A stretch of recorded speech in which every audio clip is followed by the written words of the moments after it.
학습 시장에서 추론 시장으로 점점 확대될수록 칩의 종류가 더욱더 다양해지고 특화된 니치 마켓을 공략하는 그러한 칩들이 많이 등장합니다. 가장 대표적으로 수혜를 보는 기업은 바로 이 설계도를 공급하는 기업이나 설계 프로그램을 공급하는 기업이 가장 큰 수혜를 보긴 합니다. 여전히 장기 투자 계좌에서 주력으로 보유하고 있는 중에 이란 기업도 있고 한데,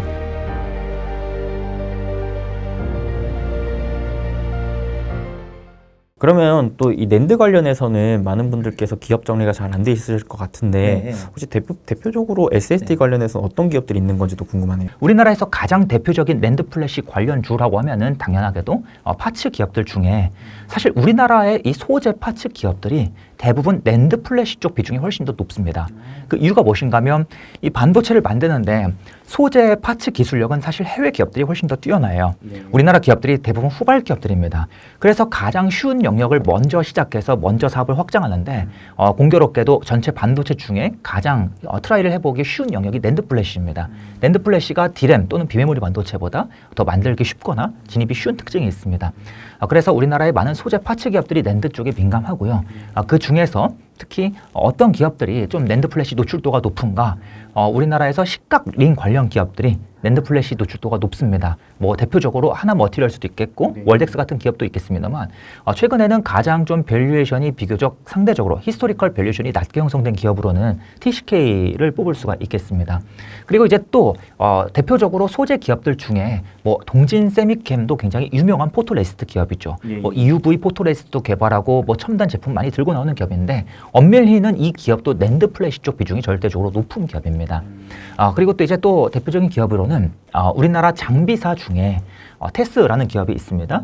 이 테스라는 기업이 CVD라는 장비를 만드는데 CVD라는 장비는 뭐 ALD보다 기술이 좀 더 떨어지는 거 아니에요? 뭐 이렇게 생각하실 수도 있고 아니면 아니 주성 엔지니어링이나 유진테크도 증착 장비를 만드는데 걔네는 많이 오르던데 테스는 왜 못 올라요? 기술력이 떨어지는 거 아니에요? 라고 물어보시는 경우도 많습니다.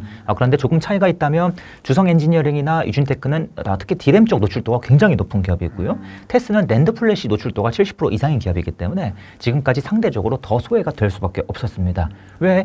지금 낸드 플래시가 공급 과잉인데 삼성전자 하이닉스가 당연히 설비 투자를 하는 과정에서 D램을 먼저 투자하고 낸드는 나중에 투자한다는 것이죠. 그래서 낸드 플래시에 대한 이 투자 기대감이 없다 보니까 테스가 계속해서 관심을 받지 못했지만 결국에 이 케이펙스 사이클이 오게 되면 D램도 투자하지만 낸드도 투자할 수밖에 없다.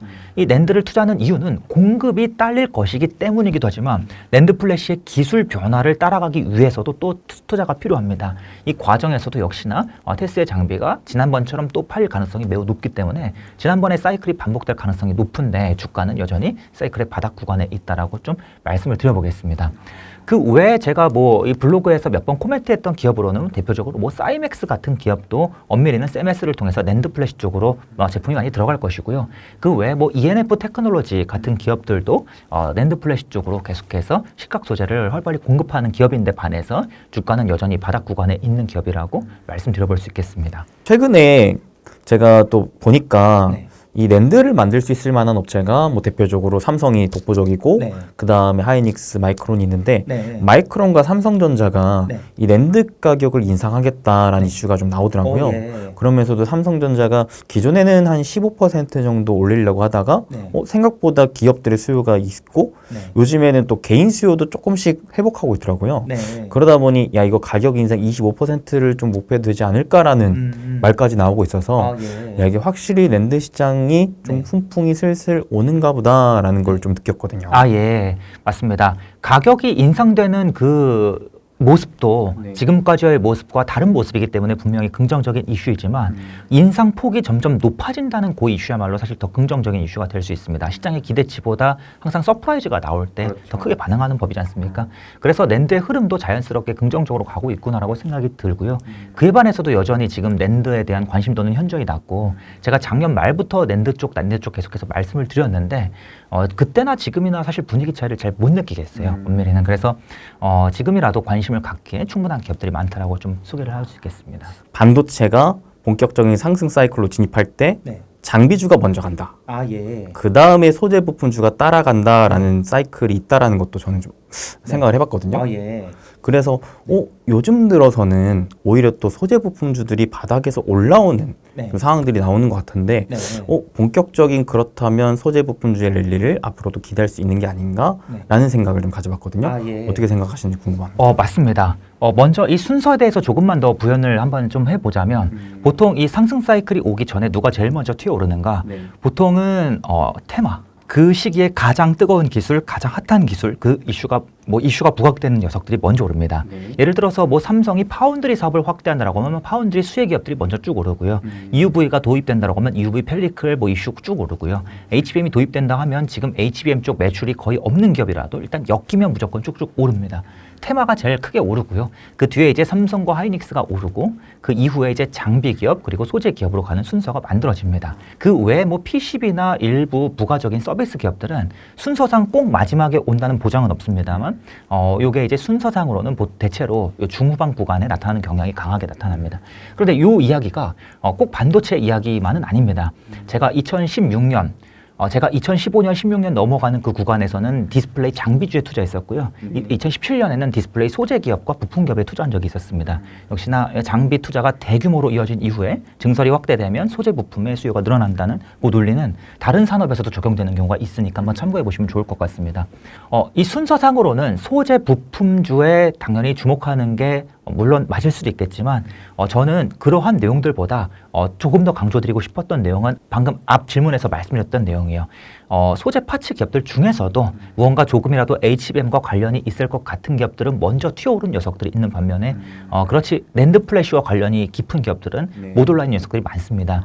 그래서 저는 개인적으로 꼭 소재 파츠 장비로 나누기보다는 지금 시점에서는 뭐 디램, 낸드 이런 관점으로 접근해도 충분하다.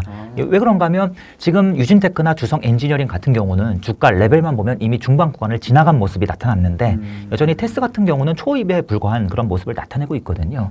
그에 반해서 일부 파츠 기업들은 이미 작년부터 쭉쭉 올라서 중반이 조금 지나가는 모습을 나타내는 기업들이 있는데 반해서 또 장비 기업들이 되려 테스 같은 장비 기업이 더 못 올라 있는 모습도 보입니다.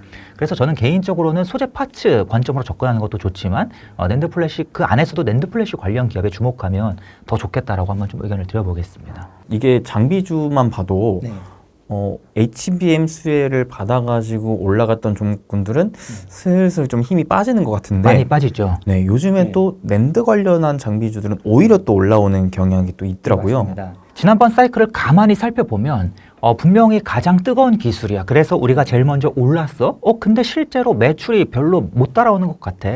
우리가 예를 들어서 HBM 쪽에 엮여서 HBM 관련 장비를 공급한다고 쭉쭉 떴는데 실제로 HBM 매출 비중이 이만큼밖에 안 돼. 이런 기업들은 굉장히 흥미롭게도 반도체 전체, 이 전반적인 반도체 모든 반도체 기업들의 이 폭발적인 이 상승이 쭉쭉쭉 그려지는 과정에서 되려 수익률이 저조하거나 되려 마이너스를 기록하는 모습도 많이 나타나왔었습니다.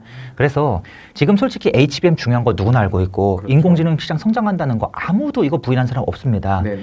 길을 지나가시는 아주머니 아저씨 붙잡고 여쭤봐도 HBM 정도는 다 아실거든요. 요즘에는. 이처럼 다 아는 그러한 반도체 너무나 당연하다고 생각할 때 보통은 좀 스물스물 이제 끝이 다가오는 법이다. 그렇죠. 그래서 개인적으로는 물론 지금 아직 여력이 남아있는 인공지능 반도체 관련주가 있다면 거기에 다 주목하시는 게 꼭 나쁘다는 뜻은 아니지만 더 업사이드가 많은 영역에 자꾸만 주목하려고 하는 점이 전 더 유리하다고 생각한다라고 좀 강력하게 어필해 보겠습니다. 그럼 확실히 여러 사이클 측면을 봤을 때 좀 더 디램보다는 앞으로 낸드 쪽으로 심층적인 공부가 좀 필요한 것 같다라는 포인트네요. 낸드뿐만이 아니라 오늘 영상에서는 뭐 자세하게 말씀드리지 않겠습니다만 뭐 디스플레이 관련 반도체가 있을 수도 있고 뭐 차량용 반도체가 있을 수도 있고 여러 가지 또 다른 반도체가 있습니다. 그러한 반도체들도 저희가 꼭 지금 당장 매수 관점으로 접근하진 않아도 지금 미리 한번 공부 정도는 좀 해두시면 이런 기업들이 대략 차량용 반도체 쪽으로 사업하는구나, 이런 기업들이 대략 뭐 디스플레이 쪽 칩을 만드는구나, 디스플레이 쪽 후공정을 하는구나 정도만 알아두셔도 추후에 혹여나 꼭 낸드 말고도 뭐 디스플레이 업황이 생각보다 빠르게 좋아진다든지 이러한 이슈가 생길 때 저희가 투자 기회를 잡을 수 있습니다. 그래서 제가 드리고 싶은 말씀은 어차피 HBM, 인공지능 반도체 이쪽은 지금 공부의 영역이라고 이야기하기보다는 좀 매수, 매도 영역이지 않습니까? 그쵸, 그쵸. 저희가 미리 공부를 해두기에는 이미 늦은 영역이지 않습니까? 그에 반해서 저희가 지금 미리 공부를 해둘 만한 영역은 아직 많이 남아있다라고 좀 어필하고 싶습니다. 좀 두 가지만 더 말씀드리고 싶은 부분이 있는데요. 제가 이 기업들 뭐 이러한 유형의 섹터들 공부하시면 도움이 될 겁니다라고 말씀드리면 보실 때는 굉장히 쉽습니다. 그래 뭐 공부하면 되지. 근데 실제로는 공부하는데 보통 한 정말 짧아도 막 한두 달 이상, 길면은 6개월 이상 걸리는 그러한 기업들, 산업들이 정말 많습니다. 어떤 기업은 한 기업만 붙잡고 한 달 내내 공부해야 되는 경우도 있어요. 그래서 이 공부라고 하면 내가 너무 여유 부리면서 접근할 수 있는 영역이라고 생각하기보단 지금 당장 공부를 시작하셔도 어쩌면 늦을 수도 있는 그런 기업들도 있을 수 있다고 좀 말씀드리겠고요. 또 한 가지는 미리 공부해서 남들보다 이 기업을 먼저 매수해서 먼저 들어가서 큰 수익이 날 때 그 희열이요. 정말 딱 한 번, 두 번, 세 번만 느끼면 이제 자신감은 정말 주식시장 최고 수준으로 풀 충전될 겁니다. 그 경험을 딱 한두 번만 만들어 나가셔도 이 공부의 중요성이 더 크게 느껴지실 것이다라고 좀 말씀을 드려보겠습니다. 그런 관점에서 낸드 중에서도 그 SSD를 보니까 기존의 하드디스크보다 확실히 전력 효율 측면에서는 좋더라고요. SSD가 전력 효율 측면에서는 좋죠. 좋은데 이제 데이터 저장 안정성은 하드보다 떨어지다 보니까 아직은 하드를 잠식해 나가는 과정에 있습니다만 계속해서 SSD의 전력 소모, 전력 효율이 더 좋아지고 있기 때문에 이제는 하드의 시대가 점점 종말로 간다고 보고 있습니다. 저는 이런 걸 되게 좋아하거든요. 새로운 산업이 기존의 산업을 대체해가면서 구조적 성장을 하는 것. 예, 너무 좋죠. 그러면은 이 초입기에만 잘 노려보면 충분히 이 업사이드에 대한 목표치도 어느 정도 수치화시킬 수 있잖아요. 기존 하드디스크를 사용하던 것들을 대체해가는 개념이니까. 네, 맞습니다. 그래서 요즘에는 저는 좀 더 SSD 쪽에 좀 관심이 많은데 예. 아까 이제 말씀해 주셨던 기업들이 또 SSD랑도 연결지어서 생각해 볼 수도 있는 건가요? 그럼요. 아까 말씀드린 기업들이 결국에 SSD란 녀석을 집에 뜯어보시면 그 안에 낸드 플래시 칩들이 여러 개가 붙어 있습니다. 그 칩들이 가장 핵심이라고 볼 수 있고요. 물론 SSD에 특화된 밸류 체인도 있긴 있습니다. SSD용 테스터를 만드는 기업이나 아니면 요 들어가는 컨트롤러라는 칩을 설계하는 기업도 있긴 했는데 개인적으로는 이들 기업은 좀 불확실성이나 약간 좀 진한 레퍼런스가 부족한 기업이 있거나 유명한 기업이 있죠. 뭐 파두라는 기업 대표적으로 그들 기업보다는 항상 꾸준했던 기업, 반복될 수밖에 없는 기업들을 중심으로 좀 말씀드렸다라고 보시면 되겠고요. 결국에 SSD 확장의 수요는 낸드 플래시 관련 밸류 체인의 수요라고도 볼 수 있겠습니다. 최근 들어서 뭐 SSD에 뭐 QLC라는 기술이 도입된다. 뭐 QLC의 수혜를 찾아라. 막 이런 얘기도 많이 들려요. 근데 사실 QLC에 특화된 수혜는 없습니다. 거의 없고요. 사실상 낸드 플래시의 기존의 어떤 성장이 이제 QLC로 이어서 그냥 꾸준히 지속되는 정도로 해석하는 게 맞겠다라고 좀 말씀을 드려보겠습니다. 근데 사실 저전력에 대한 키워드만 보더라도 막 저전력 반도체, 그 다음에 뭐 또 MPU, 뭐 뉴로모픽 이러한 또 새로운 단어들이 또 나와서 야 이게 또 뭐가 중요한 건가, 뭐 이렇게 또 새로운 기술들이 많나 좀 어질어질하던데 차기에 우리가 좀 GPU 다음 스텝을 좀 생각해 봤을 때 좀 어떠한 반도체를 좀 더 공부해 보면 좋겠나라는 생각은 어떻게 보시나요? 엔비디아가 만드는 GPU 중에 가장 대표적인 제품이 H100이라는 제품이 있습니다. 이 제품이 이제 인공지능 쪽에서 쓰이는 학습용 GPU인데요. 이 칩이 굉장히 대단한 게 무엇인가 하면 저희 가정용 컴퓨터 있지 않습니까? 이 가정용 컴퓨터 중에서도 좀 컴퓨터를 비싸게 살 때가 있지 않습니까? 게임 좋아하시는 분들은 100만 원짜리 컴퓨터보다는 200만 원, 300만 원짜리 컴퓨터를 사시잖아요. 그리고 저는 또 편집자들 PC 구매하니까 깜짝 놀랐어요. 정말 비싸죠. 난리 나더라고요. 그렇죠. 그런데 이처럼 좋은 PC일수록 전력 소모도 더 큽니다. 그래서 안에 파워 서플라이라는 부품이 들어가지 않습니까? 컴퓨터에. 이 파워 서플라이의 용량이 있죠. 전력 소모 용량. 뭐 500와트짜리도 있고 700도 있고 800도 있고 좀 좋은 컴퓨터 쓰시는 분들은 아마 800, 900 정도 쓰실 겁니다. 그런데 바로 이 엔비디아의 GPU 칩 혼자서 소모하는 전력량이 거의 이 컴퓨터 한 대에 준합니다. 거의 700와트에서 800와트에 달해요. 어마무시한 전력입니다. 그래서 게임을 좋아하시는 분들은 전기세가 많이 나와요.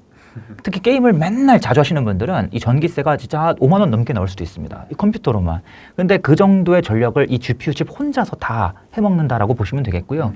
이 GPU 칩이 지금까지 300만 개가 넘게 팔렸는데 이들 칩이 소모하는 전력량이 좀 중소형 국가, 한 개 국가가 소비하는 전력량과 맞먹습니다. 예시를 보면은 과테말라가 소비하는 전력량보다 높다. 아니면 미국의 애리조나 주의 전력량보다 높다. 이러한 예시들이 많이 보이거든요. 그래서 이처럼 전력 소모가 워낙 크다 보니까 자꾸만 반도체 기업들이 엔비디아의 대항 칩, 경쟁 칩을 새롭게 개발해서 들고 나올 때 성능도 강조하지만 우리 전력 소모가 굉장히 낮다. 엔비디아 칩보다 절반밖에 안 된다. 이 점을 계속해서 강조하는 것입니다.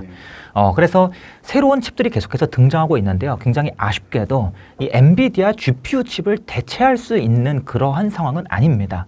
그럼에도 불구하고 주목할 점은 이 인공지능 시장이 앞에서도 말씀드렸지만 학습 시장에서 추론 시장으로 점점 확대될수록 무슨 일들이 벌어지는가? 훨씬 더 다양한 서비스가, 훨씬 더 다양한 칩들이 필요합니다. 예를 들어서 내가 근해 공식이란 걸 공부를 했어요. 이걸 이용해서 수능 문제를 풀 때랑 그 다음에 대학교 입시 과정에서 논술 시험에서 논술 문제를 풀 때랑 이 식을 적용하는 방법이 달라진다라는 것이죠. 그러면 어떤 이슈가 생기냐면 내가 이 수능 문제를 풀 때 그리고 논술 문제를 풀 때 각각 다른 종류의 반도체 칩을 이용해서 이 각각의 계산을 수행할 수 있다는 것입니다. 그래서 이처럼 추론 시장으로 갈수록 칩의 종류가 더욱더 다양해지고 특화된 니치 마켓을 공략하는 그러한 칩들이 많이 등장합니다.